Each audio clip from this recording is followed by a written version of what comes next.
Hi, my name is Paige. I'm a travel occupational therapist, and I post videos here on YouTube to provide information about travel OT, how you can start as a new grad, and what my experiences have been like. I've been a travel therapist for a little over 2 years, so I've got tons of information to share. So stick around. So I thought today I could do a little Q&A. I've got a lineup of questions from my Instagram that people have asked over the last couple of weeks from just question boxes.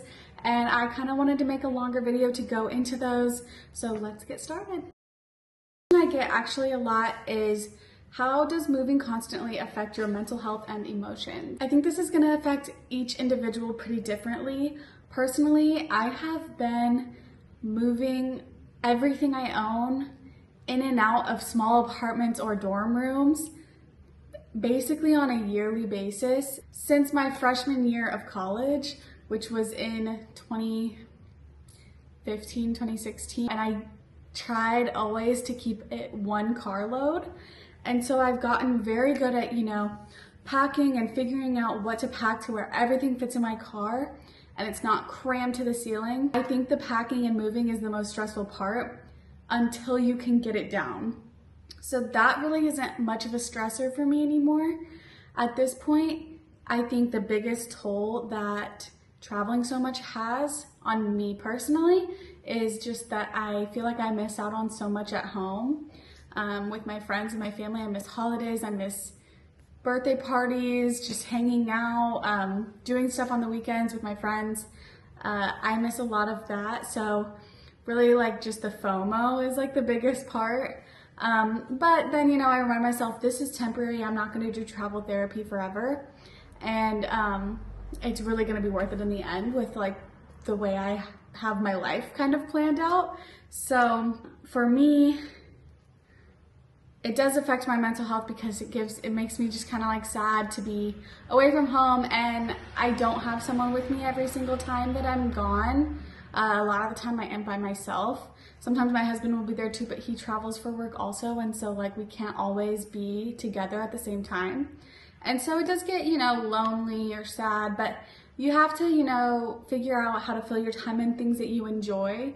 I've really gotten into reading the last year, so I've been spending a lot of time doing that, or just trying to explore the places I'm at rather than just working and coming. Along with that question, somebody asked, how much time do you have to go out and do touristy things when you travel? I feel like you can have as much time as you want, really. Depending on where you're going or what job you're applying for, I always tell my days off before I even accept the job. Usually before I even interview is when my recruiter gives them that information. So even if I don't have any vacations planned or I don't have any anything planned where I need a day off, I will just pick a day. I'll pick days here and there. Oh, I need this Friday to Monday off, or I need this Wednesday, Thursday, Friday off, non-negotiable, before you even get an interview. And then you already know, I have this time, I can go home and visit, I can go do something around town, I can go on a vacation, I can do whatever. Build that time in for yourself, and then you can have whatever time you want. Now you can't get crazy, you can't request every single Friday off or every single Monday off, but pick some days and go do something fun. And depending on the job, you may get off at 3:30, 3 o'clock. If you're in a school, depending on what school setting or school area, you may be off early. So you could go and fill the whole rest of your evening and afternoon with something fun.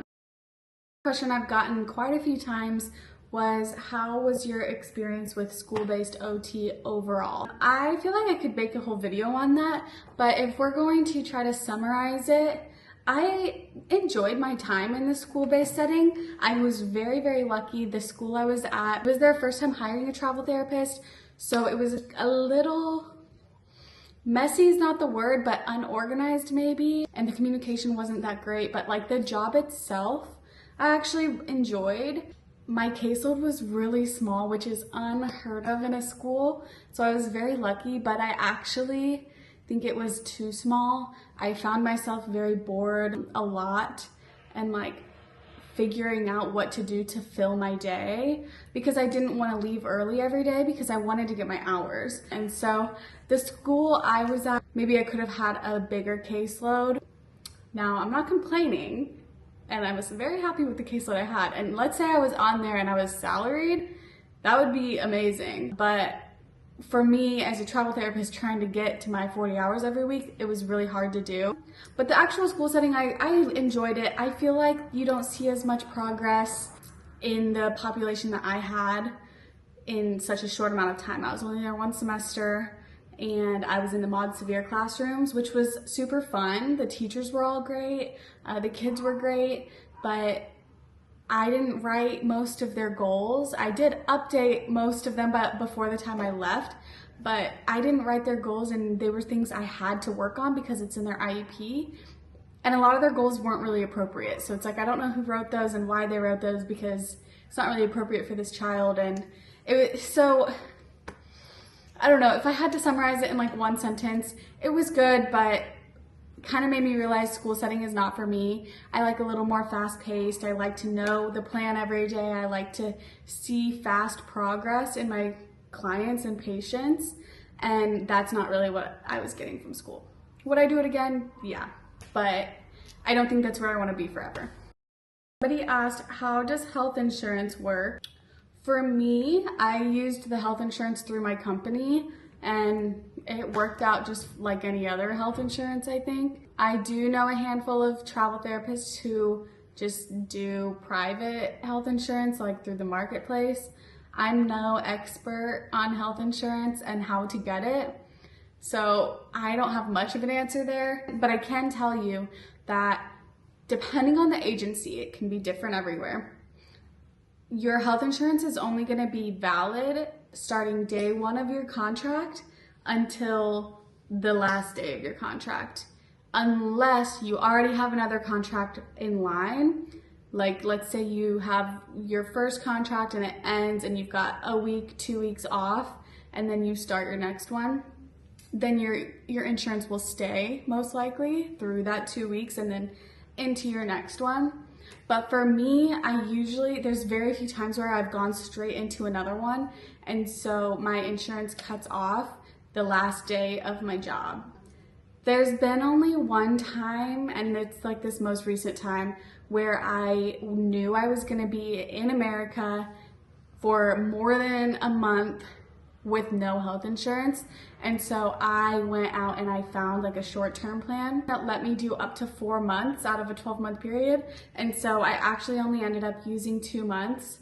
So if I were to need that again, I could apply for it again, and I still have 2 more months I could use within the 12-month time frame, I guess. But that's, I mean, if anybody has any questions about that, feel free to like message me or something about which insurance that was. For the most part, I've always just used what the agency has, and then I usually am not in the country after my contract, and so it doesn't really matter for me.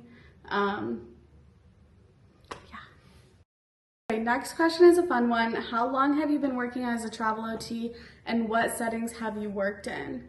I have been a travel OT since May of 2022.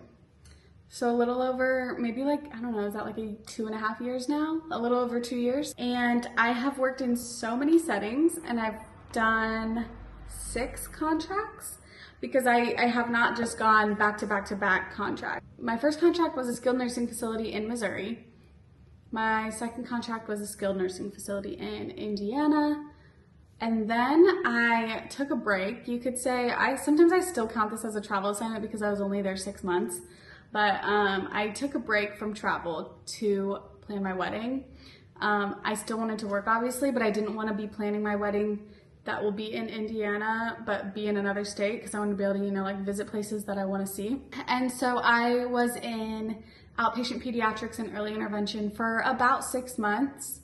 Then at the same time I was doing outpatient peds and early intervention, I was PRN at the SNF that I already did contract work in, and PRN at an inpatient rehab hospital.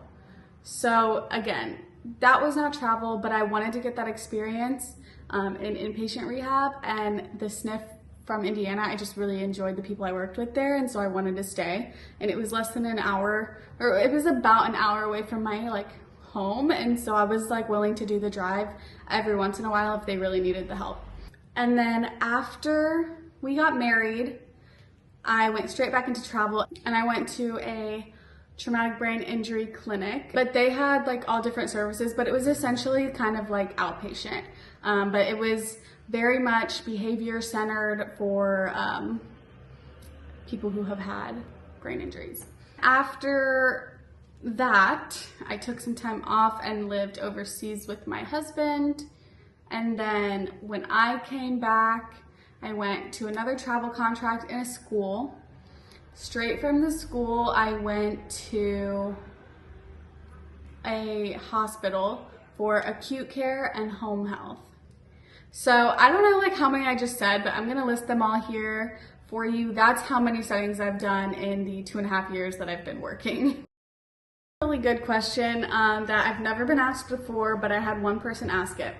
How do you establish good rapport with patients and their families, especially when you're only there for a short amount of time? If you can build rapport with your clients that you're gonna see forever, you can build rapport with your clients you're gonna see for 3 months. And especially in like somewhere like acute care, you've got like 1 hour total with that patient before they're out of it. So I think that building rapport, regardless of how long you're at a place, is not as big of an issue as maybe some people think it is, because you really have to be able to do that anywhere within the first few minutes. The part that's gonna suck is leaving, and you've already have these relationships and these people like you, and you know, you've built this connection. The worst part is leaving. My neuro clinic that I was at, that one was tough to leave because these people have been there for so long, and you know, some of them were there way longer than before when I got there, and some of them got there when I got there, and now they're staying, and I've been working with them the whole time, but they've got so much more to go, and now I'm leaving. And so like that can be really tough. You just have to kind of put your trust in the other employees and that it's gonna get done. Do your notes detailed. I don't care what anyone says. If they're like, your notes are too long, get over it. Detail in your notes. You wanna write your notes like if somebody else was reading it, they're gonna know exactly what was going on in your head and what the treatment was like. So especially if you're gonna be leaving. If you are a temporary employee, you need to have detailed notes. It gave me peace of mind because I'm like, okay, I'm leaving. I cared very deeply about my patients. I want them to continue the progress I've seen, but can I trust that the next therapist is gonna be able to continue?